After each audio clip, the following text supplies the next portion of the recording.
আসসালামু আলাইকুম বন্ধুরা, হেলথ প্রোগ্রেস ইউটিউব চ্যানেলের পক্ষ থেকে আপনাদেরকে জানাই আন্তরিকভাবে শুভেচ্ছা ও অভিনন্দন। তো আজকের এই ভিডিওতে আমি যে ওষুধটি নিয়ে আলোচনা করব বা যে ওষুধটির রিভিউ করব আপনার স্ক্রিনে দেখতে পাচ্ছেন। ওষুধটির নাম হচ্ছে ক্লোপ্রামিন। এটি একটি 25 mg ট্যাবলেট জাতীয় ঔষধ। আর এই ওষুধটির উপাদানের মধ্যে রয়েছে ক্লোমিপ্রামিন হাইড্রোক্লোরাইড। আর এই ওষুধটি উৎপন্ন করেছে বাংলাদেশের সুনামধন্য ওষুধ কোম্পানি ইনসেপ্টা ফার্মাসিউটিক্যালস লিমিটেড। এখন আসুন যে ক্লোপ্রামিন এই ট্যাবলেটটির কার্যকারিতা কী, অর্থাৎ কোন কোন রোগের ক্ষেত্রে ওষুধটি নির্দেশিত সেটি নিয়ে আলোচনা করা যাক। তো ওষুধটির কার্যকারিতা বলতে গেলে 1 নম্বর যে কাজটি করে সেটি হচ্ছে দ্রুত বীর্যপাত সমস্যার সমাধান করে।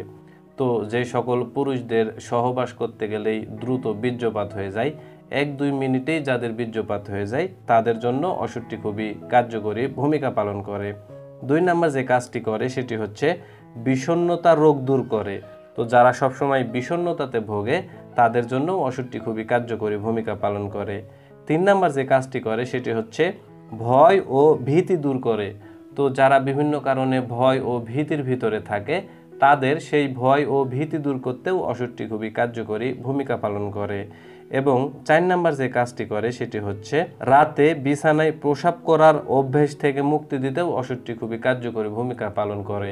তো যাদের রাত্রে বিছানায় প্রস্রাব করার অভ্যাস আছে সেই অভ্যাস ত্যাগ করতেও মূলত এই ওষুধটি খুবই গুরুত্বপূর্ণ ভূমিকা পালন করে।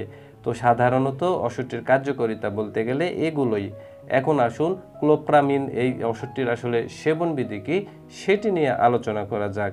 তো ওষুধটির সেবনবিধি বলতে গেলে বিশেষ করে যারা প্রাপ্তবয়স্ক তাদের ক্ষেত্রে স্বাভাবিক মাত্রা যেটি সেটি হচ্ছে 25 mgর একটি করে ট্যাবলেট প্রতিদিন একবার খেতে হবে। রাত্রে ওষুধটিকে খেতে হবে। তবে রোগের তীব্রতার উপর ডিপেন্ড করে ওষুধের ডোজ বা মাত্রার পরিবর্তন হতে পারে। আর ক্লোপ্রামিন এই ট্যাবলেটটির পার্শ্ব প্রতিক্রিয়ার কথা যদি বলতে যাই তাহলে দুর্বলতা হতে পারে, মাথা ব্যথা হতে পারে, মাথা ঝিমঝিম ভাব হতে পারে, শুষ্ক কাশি হতে পারে, মুখ শুকিয়ে যাওয়া ভাব হতে পারে, বমি বমি ভাব হতে পারে, বমি হতে পারে, ক্ষুধামন্দা হতে পারে, কোষ্ঠকাঠিন্য হতে পারে, ঘুম ঘুম ভাব হতে পারে, কাঁপুনি হতে পারে, দুশ্চিন্তা হতে পারে ইত্যাদি। তো সাধারণত এগুলোই হচ্ছে ওষুধটির পার্শ্ব প্রতিক্রিয়া। আর বিশেষ করে যে সকল রোগীদের মৃগী রোগ, হৃদরোগ, নিম্ন রক্তচাপ, গ্লুকোমা, কোষ্ঠকাঠিন্য, আত্মহত্যা করার প্রবণতা, বৃক্ক অথবা যকৃতের অক্ষমতা আছে সেই সকল রোগীদের ক্ষেত্রে অবশ্যই ক্লোপ্রামিন এই ট্যাবলেটটিকে সতর্কতার সাথে সেবন করতে হবে। আর যারা গর্ভবতী এবং স্তন্যদানকারী মায়েরা আছে সেই সকল মায়েদের ক্ষেত্রে ওষুধটিকে সেবন করা উচিত নয়। আর ক্লোপ্রামিন এই ট্যাবলেটটি বাংলাদেশের যে কোনো ফার্মেসিতে বা ঔষধের দোকানে একটু খোঁজখবর নিলে অতি সহজেই পাওয়া যাবে।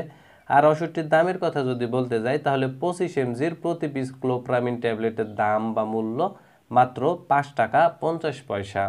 তো বন্ধুরা একটি কথা আপনারা মনে রাখবেন সেটি হচ্ছে যেহেতু প্রতিটা ওষুধের ডোজ বা মাত্রা মানুষের শারীরিক কন্ডিশন, বয়স ও ওজনের উপর নির্ভর করে তৈরি করা হয়, সেহেতু এই ওষুধসহ যে কোনো ওষুধ সেবনের পূর্বে অবশ্যই কোনো চিকিৎসকের সাথে পরামর্শ করবেন, তারপরে সেবন করবেন।